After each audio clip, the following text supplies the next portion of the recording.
Good afternoon, everyone. Again, thank you for joining me in this session. Thank you, CB Insights, for inviting me to speak here. It's an honor and a privilege to do so.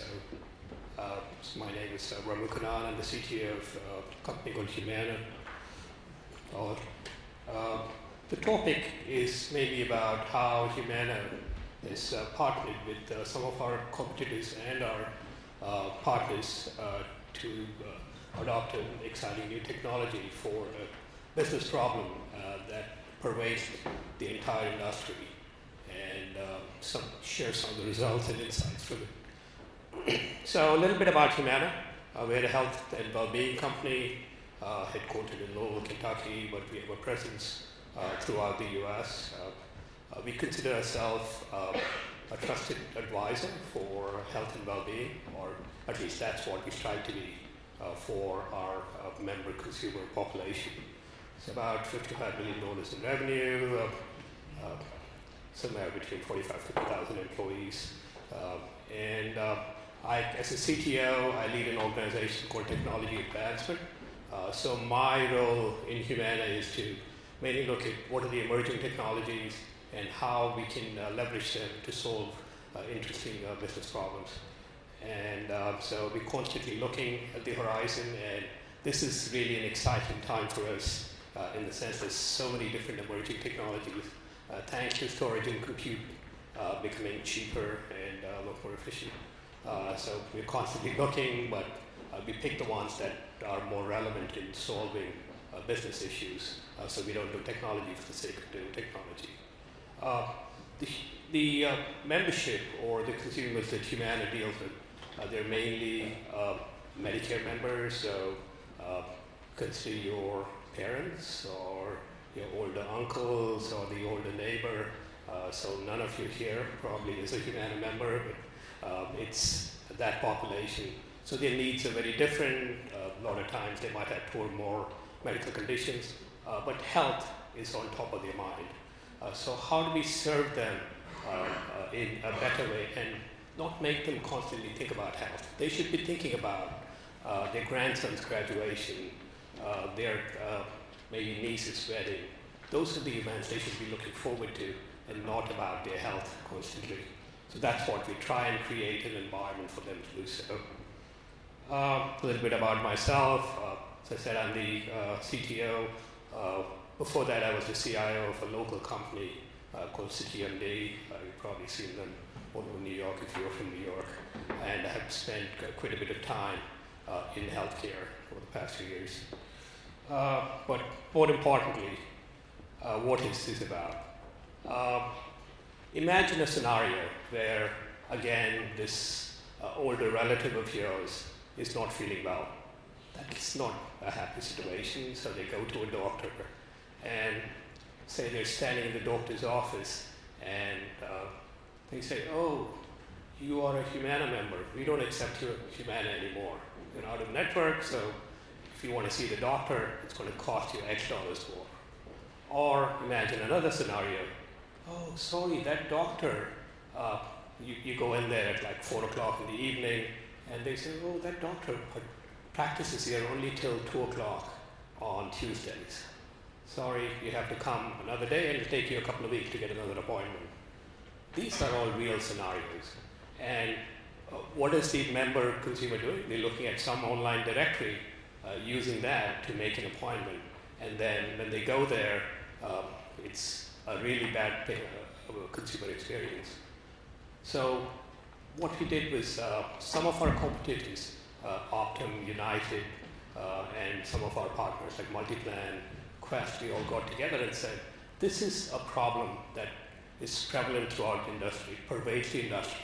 Our directories are not up to date. And guess what? Who's suffering the most out of this? The consumers, the patients, the members. So how can we collaborate and serve them in a better way? What happens generally is some physician might change his or her hours of practice or their address. They might inform one of the institutions. So they might update their directory, but the others, our directories are out of date.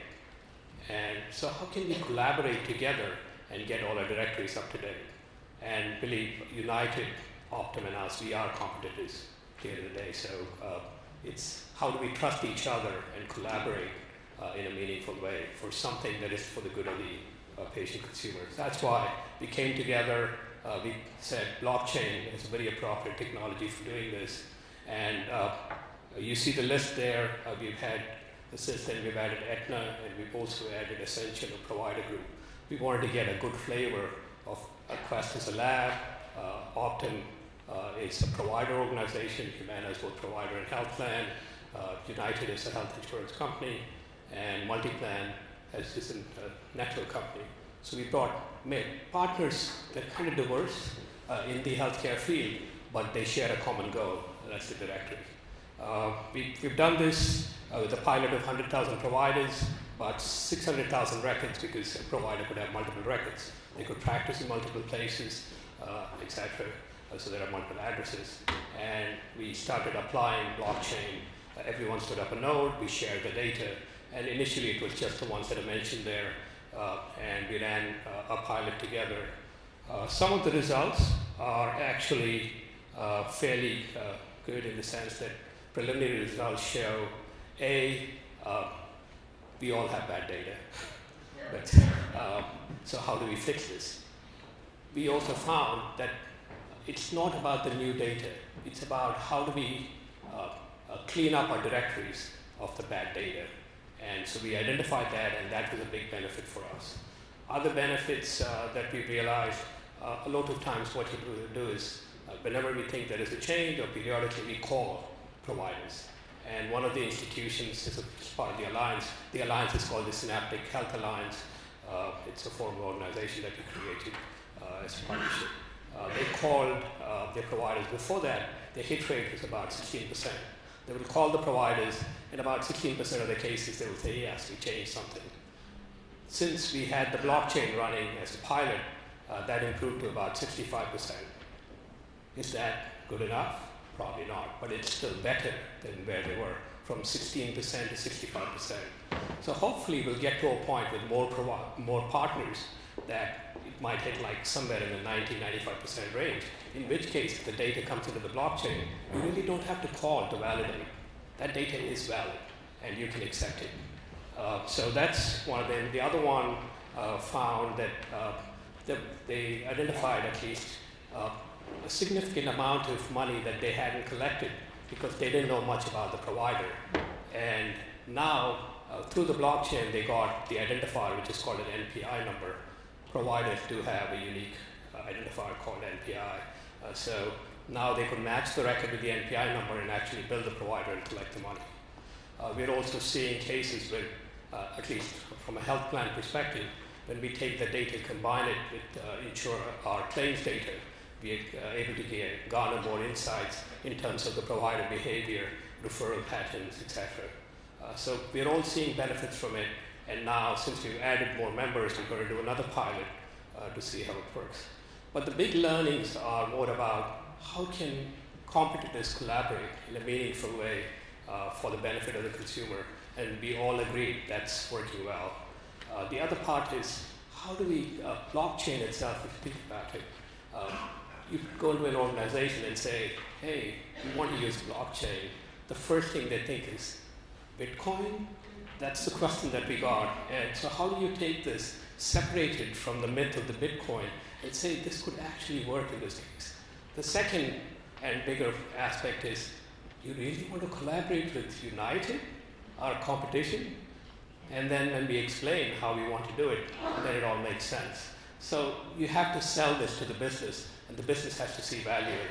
So we did not pick the technology first. We went to the business problem, got the big business engaged, and even with the alliance, we actually have a track where all the business people sit together, look at what we need to do, how we need to collaborate, and then the technology track, what's the underlying blockchain that we have to use, whether it's Quorum, whether it's Cadena, what is the user interface that we have to look at, what data we should share. That's more of a business and technology getting together. So we're going to go through another round of pilot because we have more partners, but the results look very promising. And of course, at the end of the day, you're sharing data. So how do you protect this data? Some of the other things that we do have to consider is what is the incentive model for this? Do you want lawyers who are a part of this, or if you contribute X amount of valid data, you're entitled to Y amount of valid data? And as the alliance grows, is consensus the model? Or do you have some kind of voting rights? Or do we have to take this alliance and make it a separate entity? So those are some of the things that we are talking about.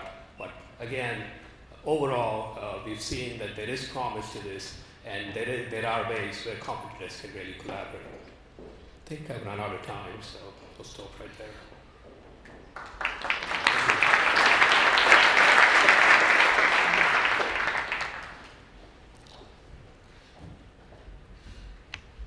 Thank you very much. Very different, but as interesting in that space. So a question I had is if you could just tell us the story of how this came about. Like, what started it? Who talked to whom? How did you approach competitors? Who had to get on board?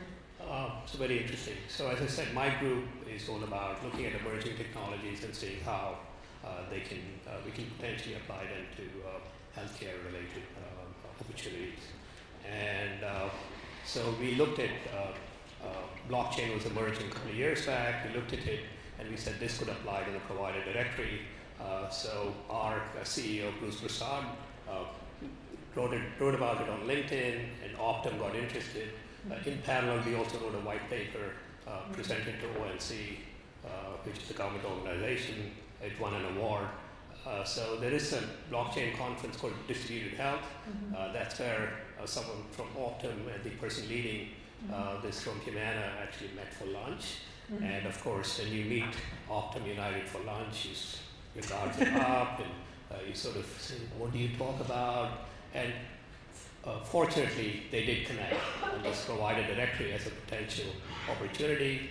So it grew out of a lunch, and then Multiplan came in, Quest came in, and it's been a year, and we already have the alliance up and running. We've done one round of pilot, and we've had a lot of requests from other types of healthcare organizations who want to join.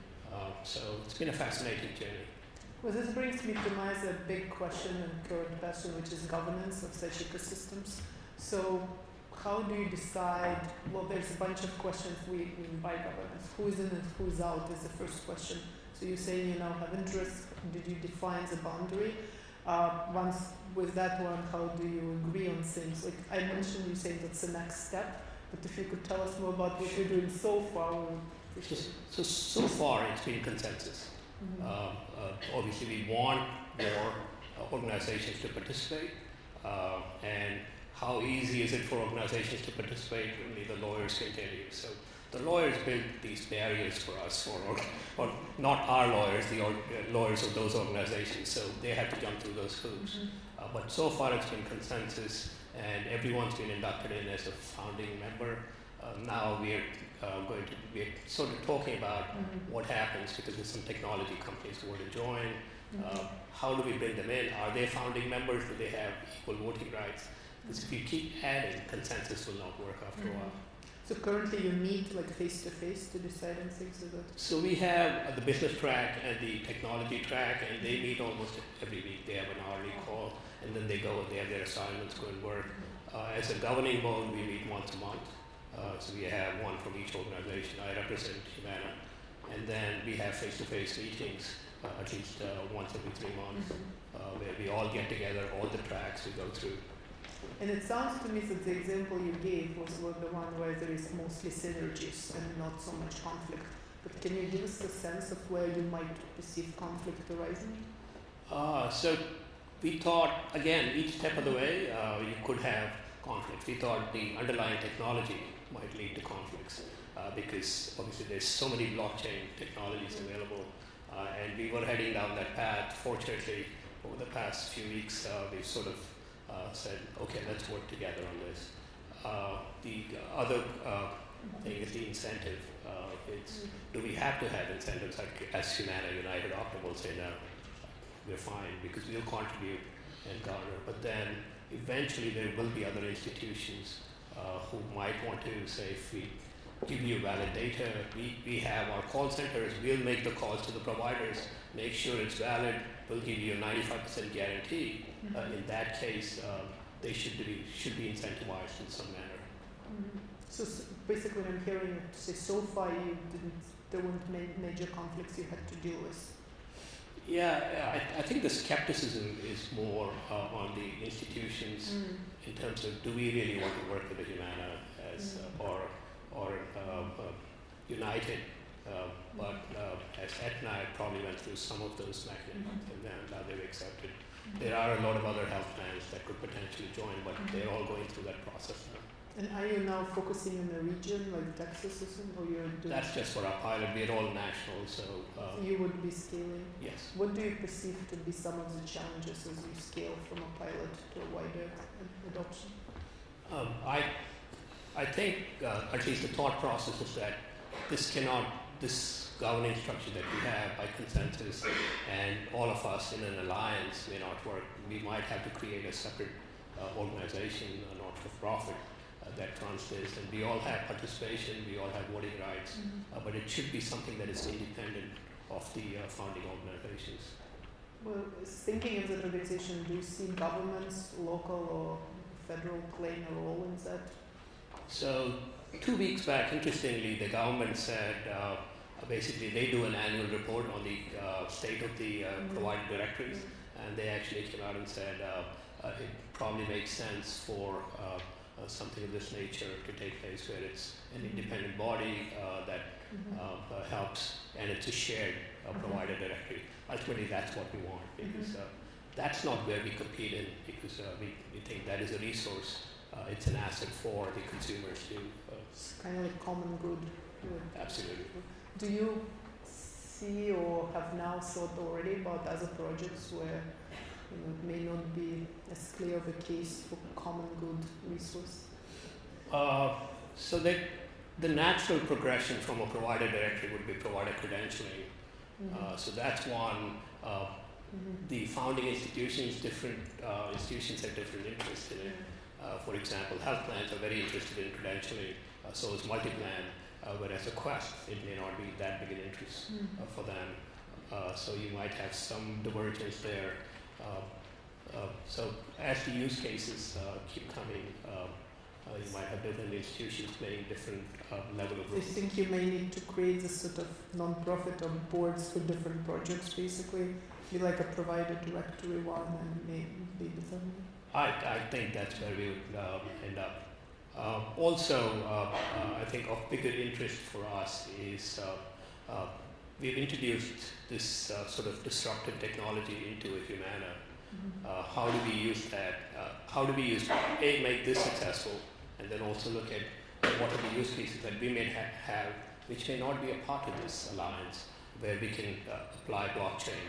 So now that we have more knowledge and more expertise in it. But more importantly, is this a mechanism for bringing in other emerging technologies into an organization? So speaking of that, and just to relate to our prior speaker, do you envision training everybody, including the CEO, on basics of blockchain? Interestingly, our CEO does have, he loves technology. In our last meeting, he spoke about how he's getting trained on REST APIs. So I thought we all need to go back to school now. So you're right. For a lot of the, at least the leadership, it's as they confuse blockchain with Bitcoin, because that's the only context they've heard about blockchain. Are you able to somehow educate them, or is that an... So I've been with Humana for about 4.5 months now. I did work with them for 13 years before. That's right. So I've been in and out with Humana. But when I came back, I did notice that a lot of the leaders had some scribbles on their whiteboards that it looked like blocks, and they said, yeah, the person in your team came and drew blockchain for us. So it's an interesting, but you're right, training is a big aspect, at least educating them on what it means and how it applies. Do you think it's something that could be made accessible to a wide audience? I mean, machine learning is hard, but in broad strokes we can sort of describe what it does. blockchain is sometimes I think is even harder to explain outside the Bitcoin example. So the way we're doing it is, my organization within Humana also does a disruption summit every year.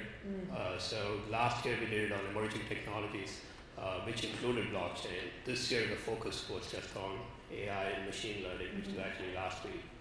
So we bring in speakers from outside who can talk about how it applies, sort of explain the concept to them.